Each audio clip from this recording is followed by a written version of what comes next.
Hi, I'm Eric Bibb, and this is the Blues Podcast.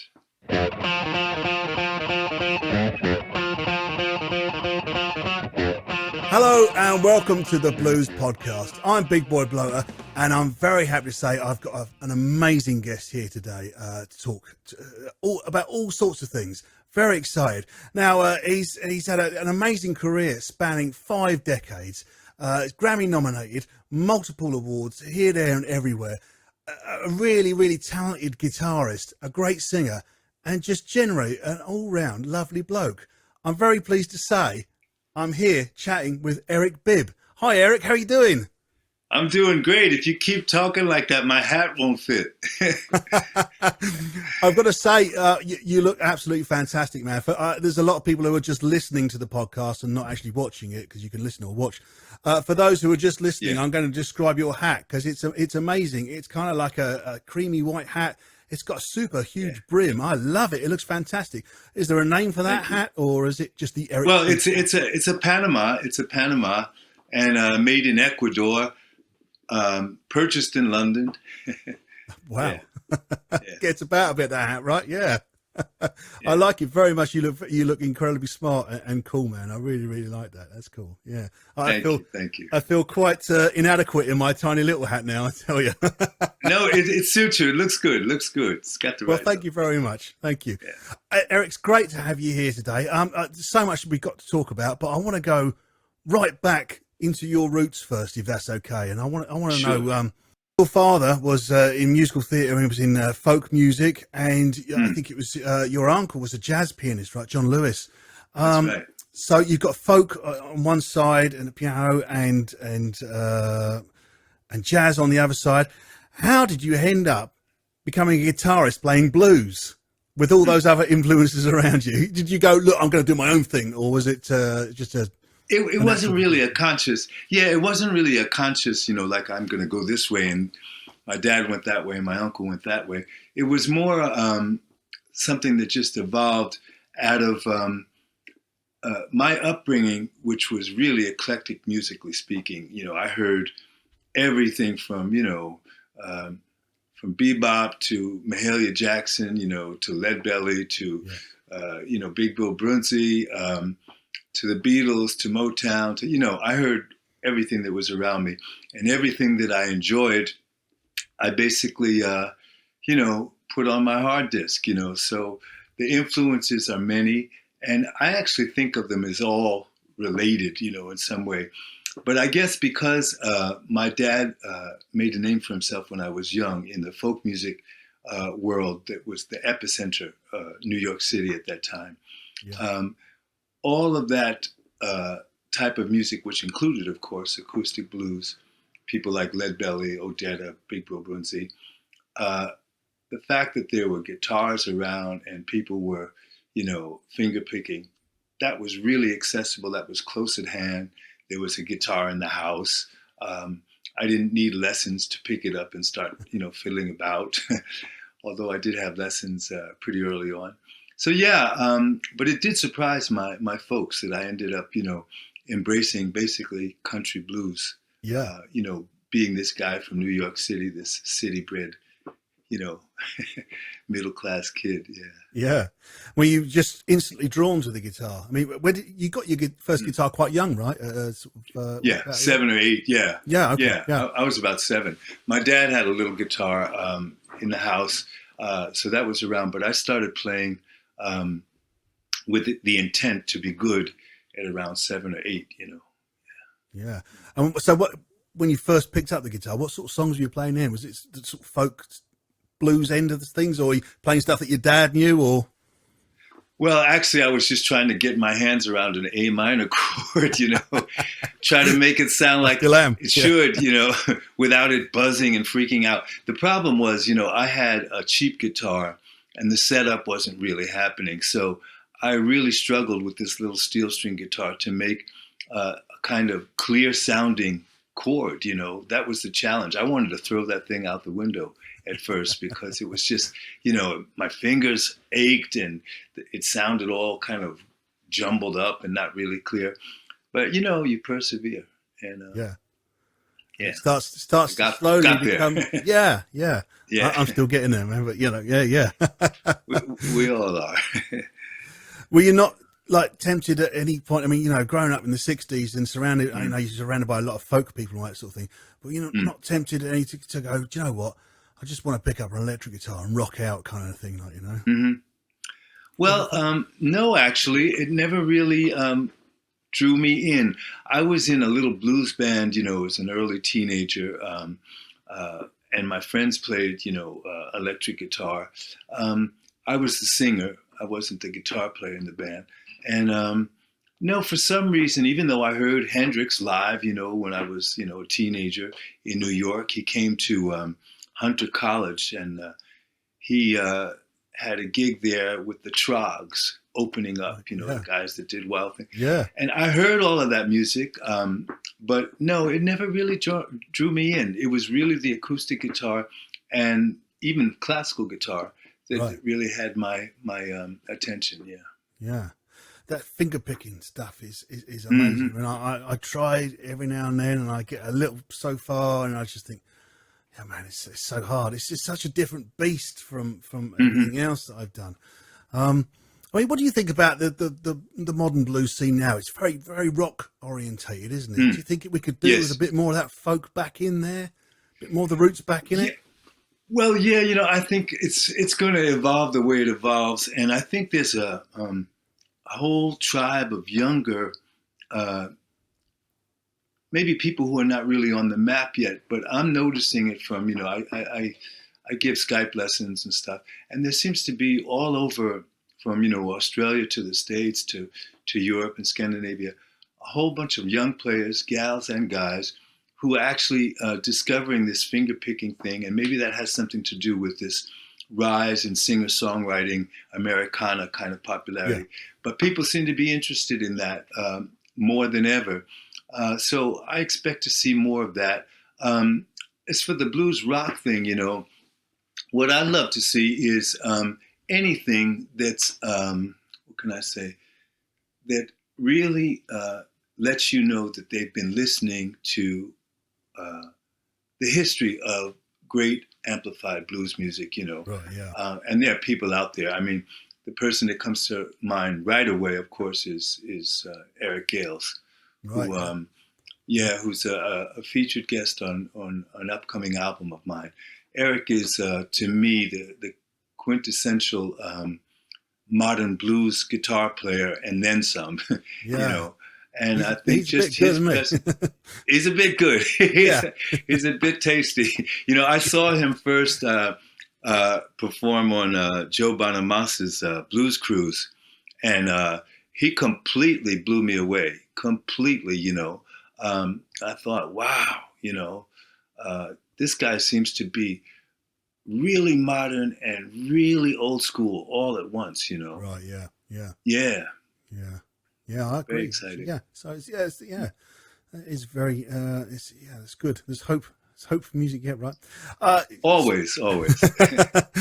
Speaking of things like the Blues Cruise and all that, when you play those things, you must kind of think like, you must feel pretty good because you kind of like you're the only guy in the room who's doing something different. I find a lot of blues guitars, they all sound a little bit the same. The rock blues thing for me.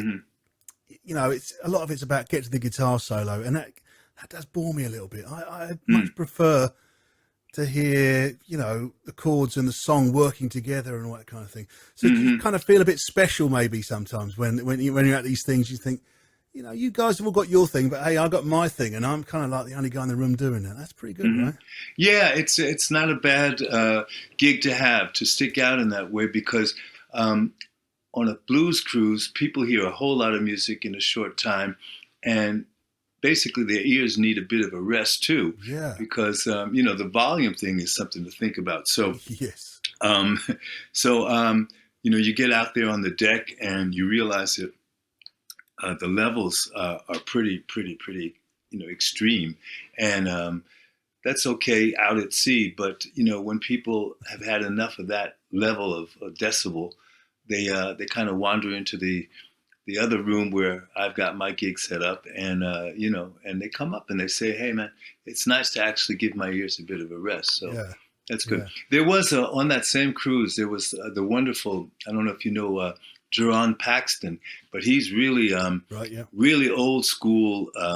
He plays like like Fats Waller piano. He plays guitar like Blind Blake. He plays banjo like like all the old guys, Gus Cannon. So there's a couple of acoustic acts in the lineup, but mostly I stick out. You're right.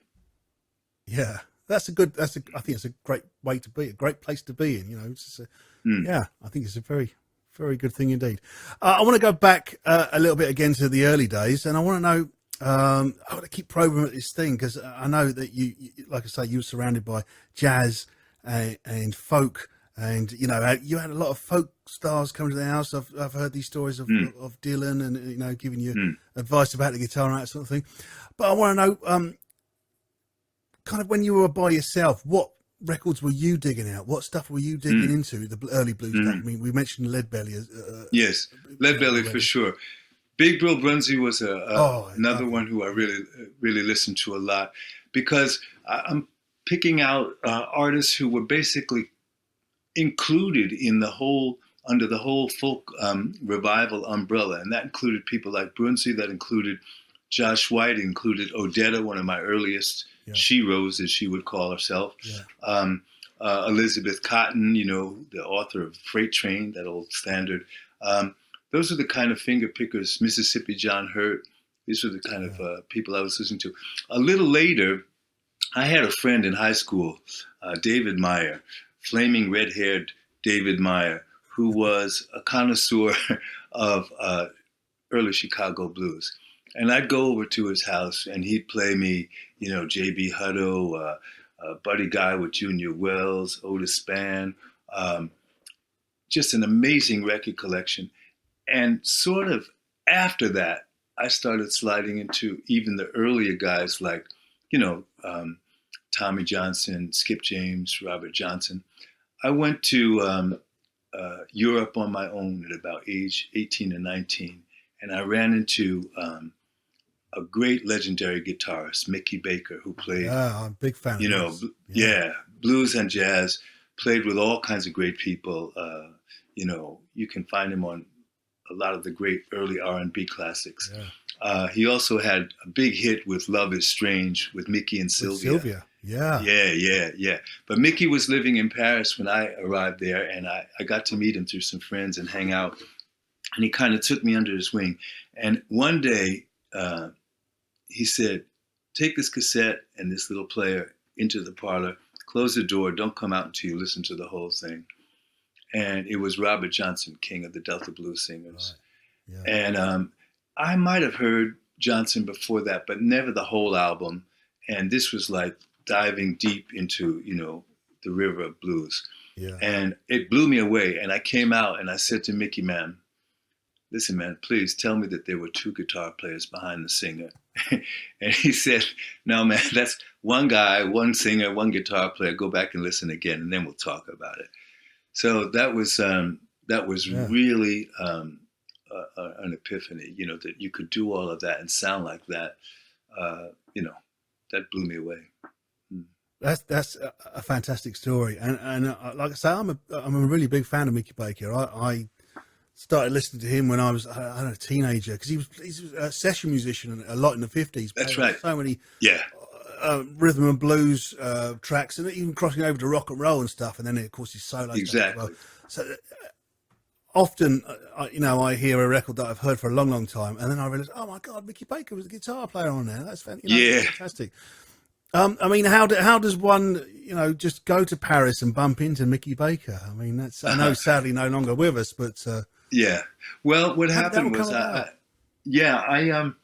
you collect names from people and I ended up staying in a flat with a whole bunch of other musicians, with a woman who was Janine, who was connected to a famous African American filmmaker, Melvin Van Peebles. And Janine was connected to basically every known African American musician in Paris at that time. Memphis Slim was there. So I ran into these people, but she was the conduit. She was the one who introduced me to Mickey. She knew that I, was eager to continue my guitar journey, and she just thought, yeah, you need to meet Mickey. And the interesting thing was, Mickey was from Louisville, Kentucky, which was my dad's hometown. So we had even some Right. some connections there. So it kind of all morphed into, a kind of family affair. Yeah. Yeah. Yeah. Oh, that's so cool. I really would have loved to just seen him live, really. But He was a funny man. Really, great sense of humor. Yeah, great sense of humor.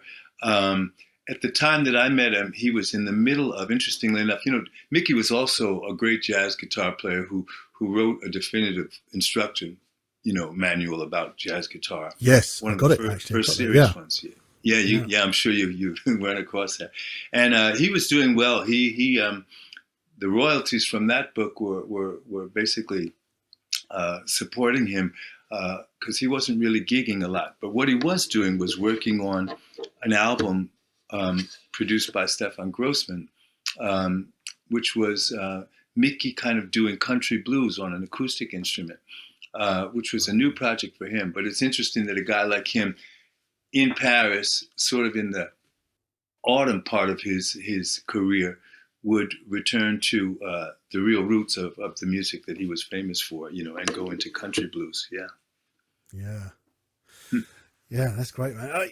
You've worked with so many great players. I know you tour with George Benson, and you've worked with all sorts of players. I want to just go straight in there. I'm going to ask the question straight away. Who's your favourite?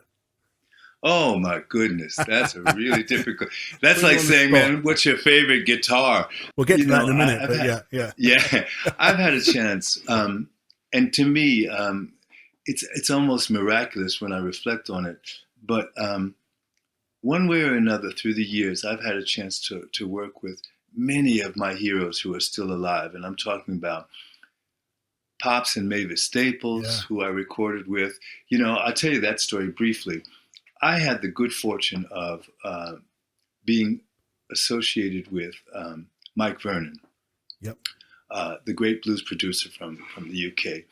Mike knew everybody, and Mike Vernon and Alan Robinson put together a record label called Code Blue that lasted for a couple of hot minutes. But it coincided with the time that my career started taking off, basically after an appearance at the London Blues Festival. So Mike said to me, "We're going to make a record, Eric, and I want you to dream big." He said, like, if you could choose, who would you want to be a guest on your album? And I said, really, like, the sky's the limit? He said, go for it. I said, really? Pop Staples, He said, well, I happen to know Pops because he's associated with John Porter's label, Point Blank Records or whatever. The next thing I knew, Mike and I were on a plane with a big, 2-inch reel-to-reel tape in the luggage. We showed up at a studio in Chicago, and it's all set up, and I'm waiting there at the top of the stairwell, and I hear Pop's voice, and then I hear this other voice, and there's Mavis. And I said to Roebuck Staples, I said, Mr. Staples, so great to see you. I didn't know you were going to bring Mavis. And he said, well, I want it to be a hit, don't I? And so there he was, with his legendary daughter. And we recorded a song that's on that album, Me to You, that Mike produced. And those are two of the most luminous musicians who I could think of, who I've had a chance to work with. Taj Mahal, of course, is another. I think of Taj as my big brother. I had a chance to record a song with Hubert Sumlin. Wow. I had a chance to. It's just insane. I had a chance to open for Ray Charles twice on tour in the States. It just is. It's amazing when I think about it. I could think of a lot more people. Open for George Benson at Albert Hall. Crazy. It just goes on. That's fantastic. But the real question behind this really is, who's the worst? Oh, who's the worst? Oh my goodness. I don't think I've had a bad experience with any of my heroes or sheroes. Um, no, I must say I've been fortunate. It's not the kind of thing where a record label said to me, "Oh, we've hooked up this thing, and you're going to work with this person because this is going to sell records." It was always based on somebody who I really admired and who I knew I would enjoy. I didn't get a chance to make music with Ray Charles. He was a very interesting person, but I did meet him on occasion, Yeah. and I saw the way he led his band, which is, something that was a style that I wouldn't embrace. Yeah. Yeah. He's pretty tough on people. But then again, if you're Ray Charles and you've been through what Ray Charles has been through, I guess you could be a tough band leader, Yeah. And Yeah. yeah. Yeah. But no, I've had the good fortune with all the collaborations with famous people. Jules Holland's a lovely guy. Yeah. Yeah. I've worked with Jules. And I met through him, Solomon Burke. I've been on stages with all kinds of amazing people, who you learn from just by observing them, Yeah. Yeah. I think you're very lucky. I mean, I spent quite a long time running a house band, backing artists who were visiting from America. Lots of them are my heroes. I would say 90%, 95% of them were absolutely fantastic and beautiful, wonderful people.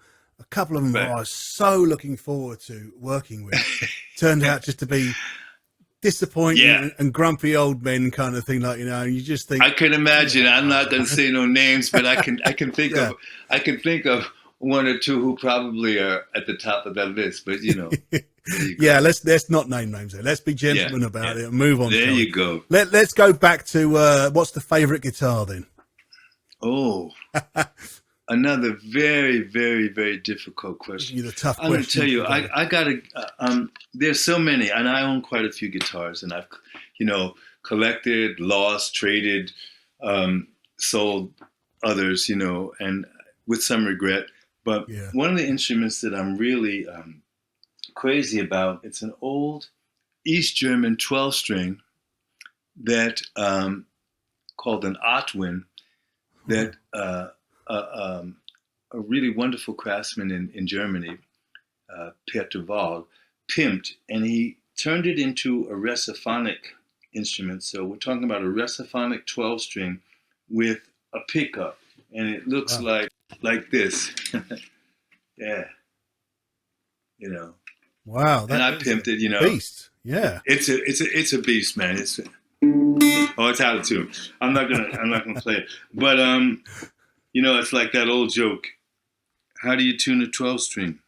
No, how long does it take to tune a 12-string? And the answer, of course, is nobody knows. It's never been done. Yeah, but is 12-string something you're keen on? Because Leadbelly played 12-string, right? So yeah. I own a couple of 12-strings, and I love them. They're often unwieldy, and they only suit, for me, certain arrangements and certain tunes. But I wouldn't be without them. I love 12-string guitars. I love baritone guitars. Oh, yeah. Yeah, I've got one of my favorite instruments is a nylon string baritone guitar made by a maker named Daniel Stark in Germany. Another beautiful baritone guitar, probably the first one that I ever had made by Roger Bucknall at Filed Guitars with, it's the wood, the back and sides is some kind of pink African wood that's sort of pink colored. It's just beautiful. Cedar top. We could go on. But I have a lot of interesting guitars, and some of them quite unusual, like a Bulgarian guitar that has 2 sound holes and that kind of thing. Right. It's when you start looking into the different shapes and sizes and designs, it can get quite kind of mind-boggling, can't it? It's you just generally think of a guitar as this thing. It's got a hole in the middle and that's it. But there's so many interesting things. Yeah, it's down to the details. Yeah, and I've been playing guitar, not as long as you, but a while now. I don't know, 35, 40 years or something. And I'm still, seeing new guitars that I've never heard of before, like the one you just pulled out then and things like that. And Yeah. it's amazing. It's great. There's so much stuff. It's endless. It is. We could talk about it for days, really right? But we should probably move on. Yeah. Look, I want to talk a little bit about your new album that's coming out. Now it's called Dear America, and it's touching a lot on the civil rights issues that's happening in the US at the moment. I know that's something that's really important to you, and most people, frankly, it should be. How do you use your music to sort of gain awareness for the civil rights movement? And it's do you think music is a good way of moving that forwards? Yes, I do. I'll just preface what I'm going to say by mentioning this. This album is probably my best work. It's hard to be objective, but in all kinds of ways, not just the subject matter, but the production. I've been working with a producer for years named Glenn Scott, originally UK based, but has moved here to Sweden where I am now. But an amazing musician, multi-talented singer, instrumentalist, producer, sound engineer, songwriter. And Glenn said to me, Eric, we've made records, some good records before, but I really want to see you in the company of some of the top players in the world, rhythm section wise. And I'd love to see us hire a studio in New York and bring in people like drummer Steve Jordan, Tommy Sims on bass. Tommy's an amazing player who's played with everybody from Bruce Springsteen to Bonnie Raitt. Steve Jordan, of course, plays with just about everybody who's had a hit record in the last 2-3 decades. Ron Carter played upright bass on 2 tracks. Ron Carter from Miles Davis fame, etc. Some great people, Eric Gales, as I mentioned before. Anyhow, this was kind of a dream of his that we actually pulled off. And there I was, a year ago was when we started at a great studio in Brooklyn, surrounded by amazing musicians, great gear. And, I'm from New York originally, so it was a bit of a homecoming for me. And to make this what I call a love letter album to America, Dear America, in New York, after all of the years of living abroad, was a milestone experience for me. And the album, when you ask about how do I address issues like civil rights through songs, I'm fascinated by history. I think that just being aware of how we got to where we are and why we are in the space we are, why the conflicts are still raging, requires an awareness of history. So I read a lot. And one of the stories that I framed in a song for Dear America is called The Ghost of Emmett Till. Emmett Till was a 14-year-old boy who was murdered in Mississippi back in the 50s. I remember hearing about that when I was quite young, about 10 years old, is when I first became aware of it. This happened in 1955, but it was a famous, tragic story that was circulated among, African-American communities. But the world knew about Emmett Till because it was such a heinous crime. Anyhow, that story really scared me when I was a kid. It kind of really freaked me out that, a boy basically my age could be murdered, for whistling at somebody. So that kind of just germinated. I wasn't able to really write about that until very recently. And then I remembered that feeling when I came across the story, that fear and that foreboding.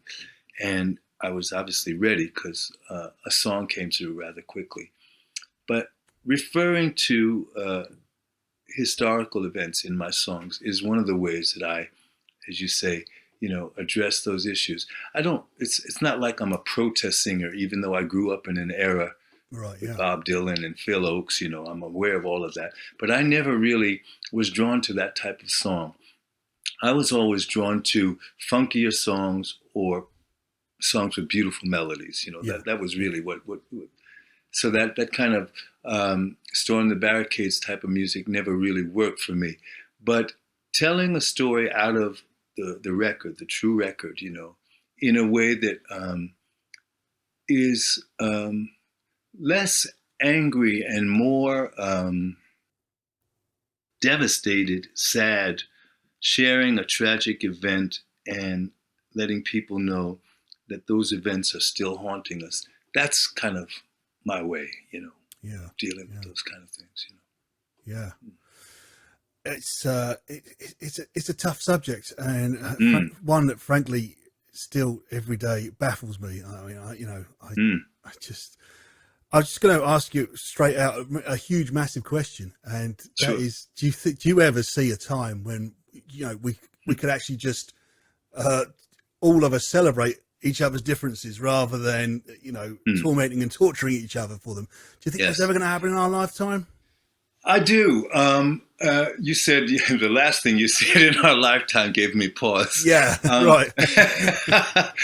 You know, how long are you going to live, right? Yeah, yeah. You know, I'm going for 100. But anyway, I think I think the human community has been on an evolutionary arc, you know, since the beginning of it all. I do see changes that are encouraging, although I am saddened, to say the least, by the stubbornness of certain mindsets. I'm frustrated by the ignorance that abounds. And this is one of the reasons why history for me is so important, and spreading the word about what actually is in the record, what happens. There are people, and I don't only mean young people, but I mean people who should know better, who are not able to connect the dots between like what's going on now and what has happened historically that has never been properly addressed, redressed, confessed. You know, that's the problem. You can sweep stuff under the carpet for so long, but sooner or later, man, it's going to blow up. And we're seeing a lot of that right now. And I do see progress. The whole thing that happened recently with Black Lives Matter, that was quite remarkable for many of us who've been, you know, involved in this whole movement for so long, was seeing so many new people who were not typically connected to the civil rights movement, were actually vocally out there supporting, you know, the Black Lives Matter movement. Young people, paler looking people than me. And that was really, and is very encouraging. So I do hold on to that hope and faith that things will eventually work out. But I actually think it could take much longer than we want it to. Yeah, I think sure. it's I think it's too long already, right? But yeah, it's way too long. And but you know, human evolution is you know, it's like we have a choice. We can either avoid massive collective suffering, or we can prolong it, and that choice is sort of always in front of us. And I think it's going to take a while. Yeah. But I do think eventually we'll get there. I guess things like Black History Month, which is obviously in February, things like that. We just got to keep on with things like that and keep on trying to be the people we know we can be, right? I often think humans think we think we're so intelligent, we think we're so great, we've made all these things and all that. Yeah. We're still killing and hating each other. And it's like it's the most ridiculous basic thing, surely. Yes. Yeah. Yes, it is mind-boggling that we could put people on the moon, that we have these smartphones. We could, you know, I remember when I was a kid, man, watching like the Flintstones and the Jetsons, and they'd have these little phones where you could see the picture and you think, ah, man, that's just never going to happen. And here I am looking at you, you know, and so we've accomplished a lot. And you think, well, all of that ingenuity and imagination, can't we like direct that energy towards like really working out why we're still, you know, bashing each other in the streets, you know? Yeah. Craziness. Yeah. I'm like you, I think we keep plugging away and we're going to get there. We're going to get there. And I hope that you and I see it and, and can live Yeah. sometime through that. I don't know. We're going to be really old, maybe. We might have, robot parts keeping us going or something, but hopefully, yeah. Yeah. I don't know. Miracles are a part of life. So let's just pray for miracles. We need them. We definitely need some quantum leaps. Mm. Absolutely. Absolutely. Like I say, your new album is out soon. With all the current craziness in the world, are you going to get a chance to go out and promote that live, or how you going to work that? Is it just going to be very much an online thing now for you, or? Well, yeah. At the moment, it's definitely via the cyber, tools that we have, because all of my gigs have been canceled for the foreseeable future. The next thing that I have, sort of just in the beginning stages of maybe it's going to be possible, is basically March 2022. Right. Yeah. So that gives you an idea. But I am not standing still, and I'm certainly going to promote the album Dear America vigorously and energetically and enthusiastically via any medium that's safe. And streaming, podcasts. I have a Patreon page where every week we post a mini concert for the subscribers, which is great for me, because I got to tell you, when you're used to traveling around the world touring, basically that's your lifestyle, and that's what mine was. I was playing, several gigs a week. I didn't have to rehearse because, I'm constantly playing. I knew my songs. I knew the words. Yeah. Once you stop touring, you'd be surprised at how quickly stuff flies away from your fingers. Like words muscle, fly right? out of your brain. It's a muscle. You don't keep training and using it. That muscle, it is. kind of withers away of it. Yeah, it does on the vine. So I've been really happy about this Patreon thing, because it's kind of compelled me to weekly, get in front of a camera with guitars and sing songs. And many of them, because this has been going on, I'm digging into my back catalog and learning and relearning songs that I've completely forgotten how to play. Not only forgotten how to play, but even forgotten existed. So this is really a great opportunity for me to review, and see what I've actually done and say, oh man, that song, how did I ever let that one go, off the set list, Yeah. So it goes on. The beat goes on. I think as musicians, we have to have this kind of live outlet somewhere, because I think you can play at home, practice as much as you want, and that's great, but there's never any danger there. You have to have the danger of the audience watching you and thinking, is that going to go wrong? Is that going to, if it does go wrong, how are you going to get out of it? All of that. Yeah, you're right. Whereas if you're on your own at home, you have none of that, and I don't know, it takes the excitement out of it for me, I think, and that's what it is. Yeah.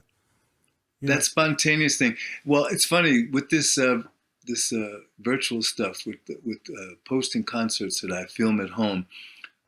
It's not like I make them picture perfect.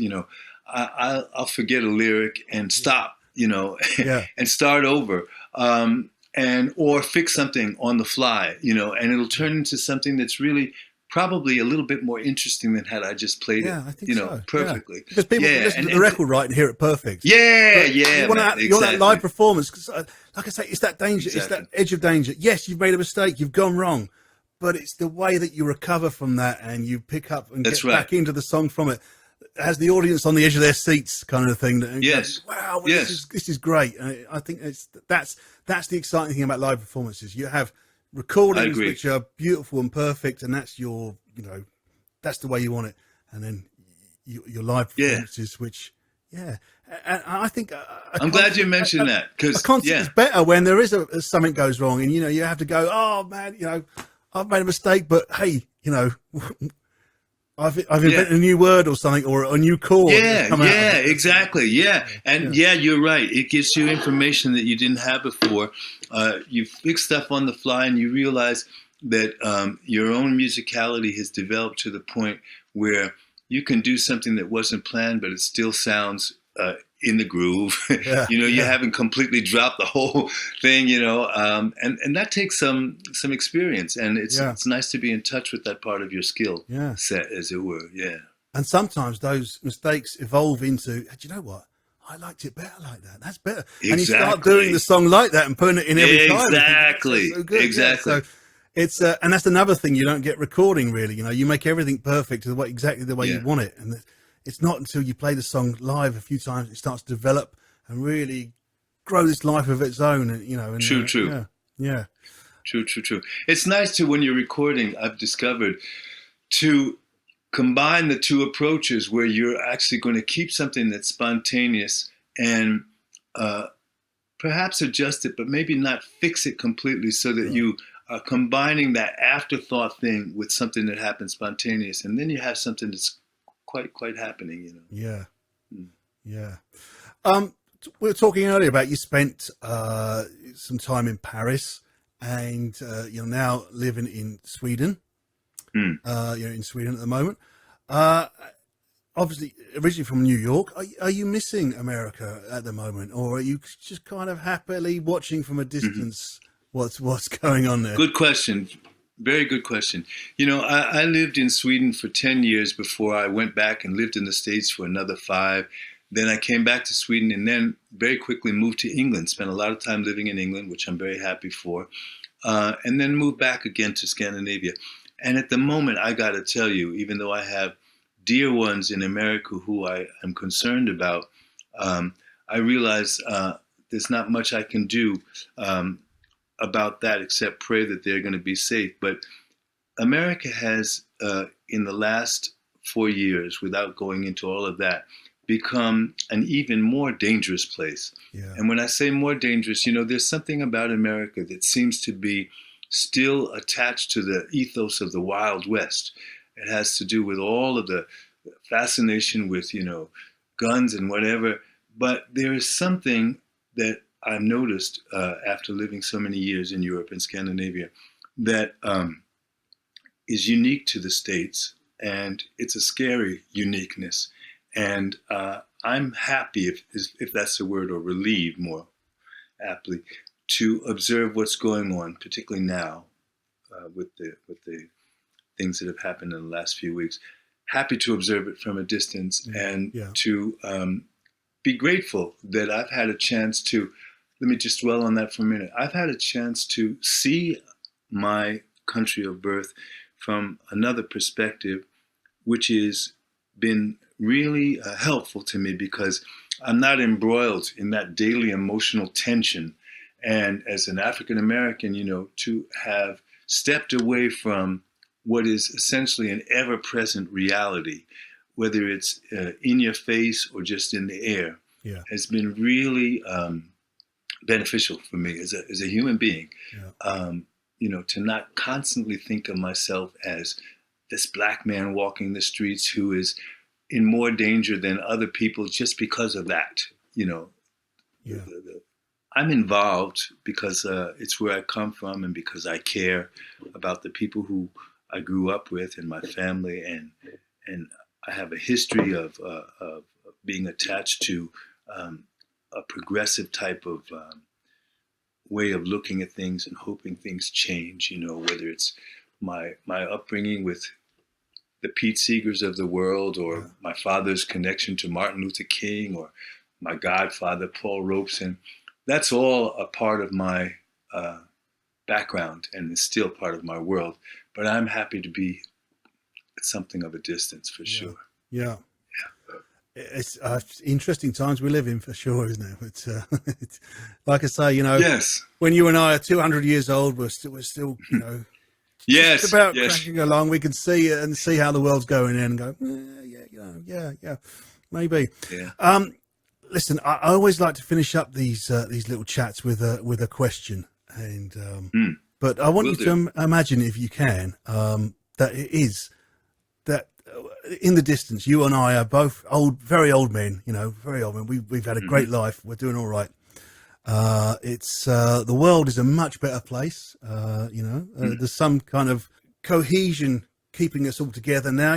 We have a world president who's who does this great job of keeping everyone happy, and we're all friends and we're getting along great, and things is are it good. A woman? Things are good. It doesn't matter who it is. It doesn't matter who it is. I hope it's a woman by that time. Yeah, it could be anyone. It doesn't. Yeah. But into that mix, we're going to bring some disaster, because we hear on the news that 3 days' time there is going to be a huge meteorite that's going to hit the Earth, and it's going to just obliterate everything. Okay, so the world president gets on the phone, whoever that is, this lovely young lady or whoever, and he says to you, she says, right, Eric, I'm sure you heard about the meteorite that's going to hit. It doesn't look good for us, but we've decided we are going to throw this huge world party, and have this massive party, go out on a big party all together, celebrating all the great things in the world. And the world president says, Eric, we need music and we want you to play. And the question is, if you could have anyone in your band playing with you on stage for that gig, who would it be, and what song would you play? That's a great question. It's a bit long-winded, I know, but no, I like to set these things up. It's a great question. Well, let me put it this way. There are so many heroes and sheroes that are in my pantheon. But having said that, rather than choose iconic musicians, I would want to pick up where I left off when this whole COVID thing happened. I'd like my own band to be behind me. I'd like my wife to be the guest vocalist along with Mavis Staples. I'd like Taj to be a guest on that song, but the song would have to be Needed Time. And the song is an old spiritual. Now it's the Needed Time. I've sung it. I've recorded it with Taj. I've recorded it with the Blind Boys of Alabama. By the way, I'd bring them in too. Yep. I'd bring them in. Yeah, I'd bring them in too. You can have anyone you want. But really, got it. Yeah. Well, actually, let me even go so far as to say, since it's really the end of the world bash, I would say every musician who I've had a chance to enjoy playing with, whether they're well-known or unknown, I would like them to be in the big band, and, like Bruce Springsteen did that big Pete Seeger tribute album, where he put together a big kind of folk orchestra with everything. Yeah. I just have my band be the center, augmented by all the people who I've ever played with, who I've really, really gone to heaven with in music. Yeah, that's what I would do. That's great. That sounds like a great way to go out, man. Yeah. Fantastic. Ruthie Foster would be in there too, Do you know Ruthie? Ruthie's a great singer. Yeah. Don't get me started. Like, I could go on and on and on and on. But a lot of voices. I'd put Eric Gales up in there too, of course. He'd get to play the solo. Yeah. Oh, that'd be great. What a great gig that would be to go out on, eh? It really would. Yeah. And my MD would be Glenn Scott, my producer. And I'd also have, I got to mention, my sound engineers, Sam Clayton, who departed a year ago, one of the first COVID cases. Wow. He passed away in his native Jamaica while he was on tour. And I'd have my dear friend still with us, the wonderful Danny Boivin, two sound guys who I love working with. Yeah, it's not often that sound guys get a shout out, but that's what I'm saying. But without them, applaud you for that, man. Without them, where would you be, man? You'd be at the mercy. Very quiet. Yeah. Or you'd be at the mercy of somebody. I had a gig once where they put an apprentice on the soundboard, and we had a perfect sound check, and I had confidence in this chap. Thought great. And then when the gig started, I see him constantly twisting knobs. I'm saying, hey, man, we fixed this. Like, come on, bro. Yeah. Yeah. Some people just can't resist twisting. Exactly. Playing with, yeah. First thing you learn to do when you're a sound man is listen, and then go from there, eh? And see, Yeah. Did you ever play with Hubert? Hubert, by the way, I got to ask you. Did you ever run into Hubert Sumlin? No, I didn't. A couple of friends of mine did. A good friend of mine, Imelda May, was in New York with her band at the time, I think, and they bumped in. They had a little jam with him, and he was. They said he was absolutely fantastic. Although apparently on the time he was on like a ventilator and could barely breathe. Oh my goodness, he was towards the end, yeah. Yeah, but apparently his guitar playing was still absolutely amazing. Very much. He was a lovely man, very funny too. Yeah. Yeah. He told me a story about how little Walter drove his car into the office of Chess Records because he was pissed off about some royalty thing. So, he was a pretty wild card kind of guy. Yeah, an absolute cool guy.